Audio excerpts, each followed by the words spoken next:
Welcome to Sharma ji की कहानियाँ। आज की कहानी है कुंवारी माँ। सर्दी की खिलखिली सी दोपहर में जैसे ही स्कूल की छुट्टी की घंटी बजी, मैं और मेरी सहेली सुजाता रोज़ की तरह स्कूल से बाहर आ गए।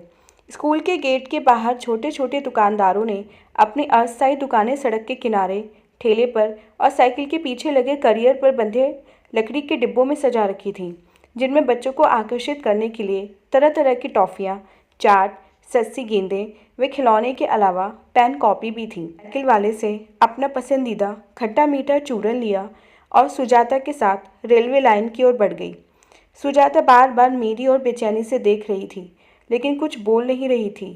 रेलवे लाइन पार करने के बाद आखिरकार उससे रहा नहीं गया और उसने मुझसे पूछा, नीलम, सुना है आज तेरी विकास से लड़ाई हो गई थी? हाँ, तो उसमें कौन सी नई बात है? अक्सर होती है, पर बाद में दोस्ती भी तो हो जाती है। मैंने लापरवाही से चूरन की पुड़िया से उंगली में चूरन लेकर चाटते हुए कहा। बात तो कुछ नहीं, लेकिन मुझे पता चला है कि उसने तेरे हाथ पर काट भी लिया था। उसने बहुत रहस्यात्मक ढंग से कहा। तो मैंने उसकी ओर सवालिया निगाह से देखा और फिर अपने हाथ को देखा जहाँ उसने काटा था। अब तो वहाँ कोई निशान भी नहीं दिख रहा था। तो क्या हुआ? अब तो ठीक है सब। मैंने भी उसके 2 बार काटा बदले में, मैंने शेखी बघारते हुए उसे बताया, जबकि मैं खुद 1.5 पसली की थी। 10 साल की उम्र के हिसाब से मैं काफ़ी दुबली थी, जबकि मेरी हम उम्र सहेलियाँ मुझसे बड़ी दिखती थीं। मेरी सहेली ने बेचारगी से मेरी ओर देखा। नीलम, लड़ाई तो होती है, पर विकास ने तुझे काटा, यह सही नहीं हुआ। क्यों? अचानक मुझे लगा शायद उससे मेरी चोट की चिंता हो रही है। आखिर मेरी पक्की सहेली जो थी वह। अरे बुद्धू, मुझे कुछ नहीं हुआ। देख, अब तो दिख तक नहीं रहा कि उसने मुझे कहाँ पर काटा था। हंसते हुए मैंने अपना हाथ उसके सामने कर दिया। सुजाता ने मेरा हाथ झटक दिया। तुझे सच में नहीं पता क्या कुछ? मैंने इनकार में सर हिला दिया। तो सुन, मेरी बुआ ने बताया था कि अगर लड़का किसी लड़की को काट लेता है तो उसके बच्चा हो जाता है। अब समझ आया कुछ? सुजाता ने अपनी आंखें गोल करते हुए मुझसे कहा। हैं? तू सच कह रही क्या सुजाता? मेरी स्थिति तो सांप सूंघने जैसी हो गई। मैं अविश्वास से उसे देख रही थी, लेकिन उसने दोबारा से वही बात कही। उसकी बुआ ने उसे बताया है, तब तो ये बात सच्ची होगी। बड़े लोग सब जानते हैं। मेरी आंखों में डर भर गया। घर आकर मैं बहुत बेचैन हो गई। मैंने बस्सा एक तरफ रखा और कच्चे आंगन में पड़ी चारपाई पर बैठ गई। क्या करूं? मम्मी को बताऊं या नहीं? मेरी तो कोई गलती भी नहीं थी। मम्मी पापा मुझे और मेरे भाई को ज़्यादा टीवी नहीं देखने देते थे, पर मैंने कुछ फिल्में देखी थी, जिनमें से एक दो में मैंने देखा था कि बिन ब्याही माँ को कितना कुछ सहना पड़ता है। अड़ोस पड़ोस के लोग खूब ताने देते हैं। मुझे बहुत डर लग रहा था कि पता चलने पर मम्मी पापा बहुत पिटाई करेंगे। कहीं घर से निकाल दिया तो मैं कहाँ जाऊँगी? किसी रिश्तेदार के घर गई तो वे भी कितने दिन रखेंगे, और सच पता चलने पर धक्के मारकर मुझे निकाल देंगे। अरे, कब से स्कूल से आकर बैठी है, कपड़े बदल कर रोटी खा ले, मुझे पड़ोस में कीर्तन में जाना है।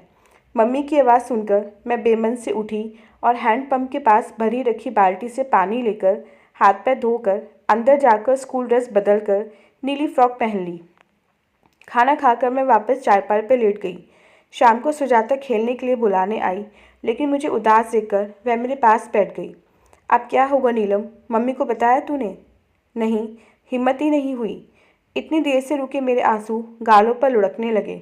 पर बताना तो पड़ेगा, वरना जब तेरा पेट बड़ा होने लगेगा तब तो उन्हें पता चल ही जाएगा।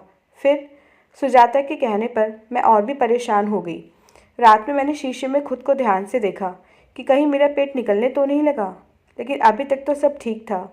अगले दिन स्कूल में बेचैनी से मैं विकास के आने का इंतज़ार करने लगी। आखिर उसी के कारण तो मैं इस परेशानी में थी। सुजाता ने मुझे बहुत सहानुभूति से देखते हुए मेरा हाथ पकड़ रखा था।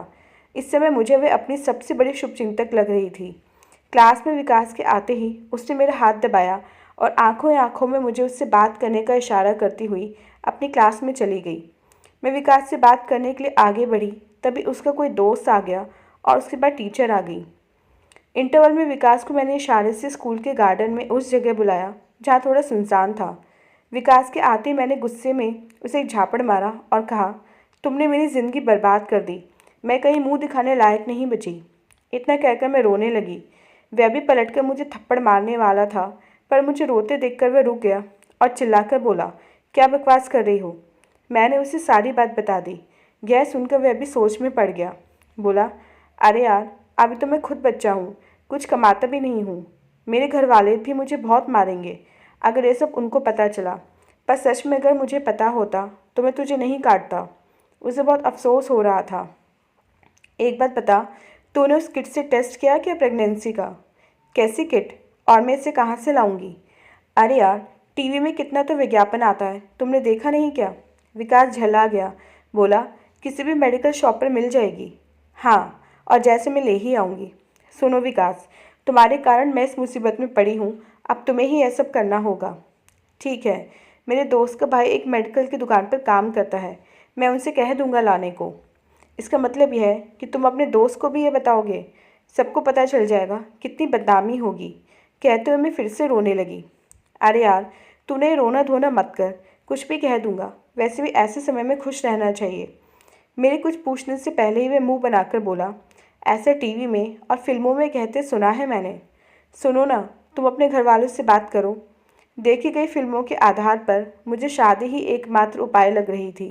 हालांकि विकास का चपटी नाक वाला चेहरा मुझे बिल्कुल पसंद नहीं था और ऊपर से उसे जब देखो तब जुकाम हो जाता था, लेकिन अभी और कोई चारा नहीं था। खैर, हम दोनों इंटरवल ख़त्म होने की घंटी बजने तक यही बात करते रहे कि घर में कैसे क्या कहेंगे। फिर ये तय हुआ कि पहले एक बार किट लेकर टेस्ट कर लेते हैं। यदि रिपोर्ट पॉजिटिव आती है तो विकास अपने घर वालों से बात करके उनको मेरे घर बात करने भेजेगा। क्लास में आकर मैंने कविता को भी ये सब बता दिया, उसे भी यह उपाय सही लगा। स्कूल की छुट्टी के बाद जब मैं और कविता घर जा रहे थे तभी विकास ने पीछे से आवाज़ देकर रोका। मैंने मुड़कर देखा तो वह भागता हुआ आ रहा था।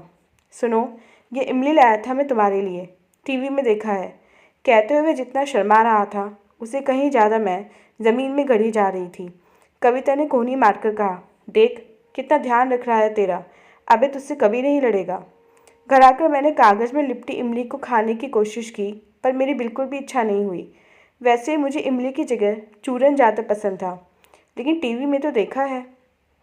दोपहर तक मेरी कल्पना डर में बदल गई कि कहीं किट की रिपोर्ट पॉजिटिव आई तो क्या होगा। घर वालों को विकास के मम्मी पापा के आने पर सब पता तो चल ही जाएगा। अगर वे शादी के लिए नहीं माने तब क्या होगा? मेरी आंखों के आगे एक फिल्म का दृश्य आ गया, जहाँ एक लड़की परिवार की इज्जत बचाने के लिए खुद को ख़त्म कर लेती है। नहीं नहीं, मैं मरना नहीं चाहती। घबराकर मैंने अपने दोनों हाथ अपनी आंखों पर रख लिए। कुछ भी हो, कैसी भी बात हो, अपने मम्मी पापा से नहीं छिपाना। वे बड़े हैं, नाराज़ हो सकते हैं, पर तुम्हें उस मुश्किल से भी वही निकालेंगे। अचानक मेरे दिमाग में टीचर की बताई बात आ गई, जब वे क्लास में हम सभी से बातें कर रही थी। मैंने हिम्मत जुटाई और आखिरकार मम्मी को सब बताने का फैसला कर लिया। दादी, आप मेरे साथ ज़रा अंदर चलो ना मम्मी के पास। दादी की चिरौरी करते हुए मैंने कहा।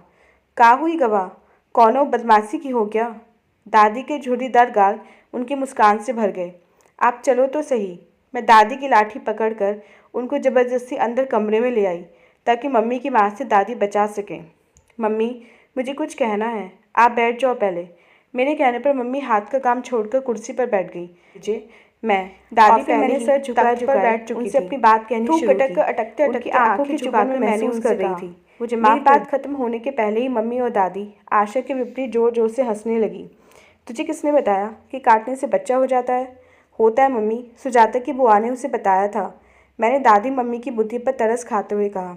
ऐसा कुछ नहीं होता, मेरे भी 2 बच्चे यानी तेरे पापा और बुआ हैं, और तेरी मम्मी की भी 3 बेटियां हैं। काटने से नहीं होते तो कैसे होते हैं? मैं समझ ही नहीं पा रही थी। बड़ी होकर जान जाओगी, जाओ खेलो। मम्मी ने हंसते हुए कहा। तो मेरी जान में जान आई, यानी सब ठीक है। कल बताऊंगी सुजाता की बच्ची को। मैं खुश थी कि अब विकास से मुझे शादी नहीं करनी पड़ेगी, और मुझे यकीन था कि वह भी मुझसे शादी नहीं करना चाहता होगा। पर काटने से बच्चे नहीं होते तो फिर? सवाल अब भी अनुत्तरित था।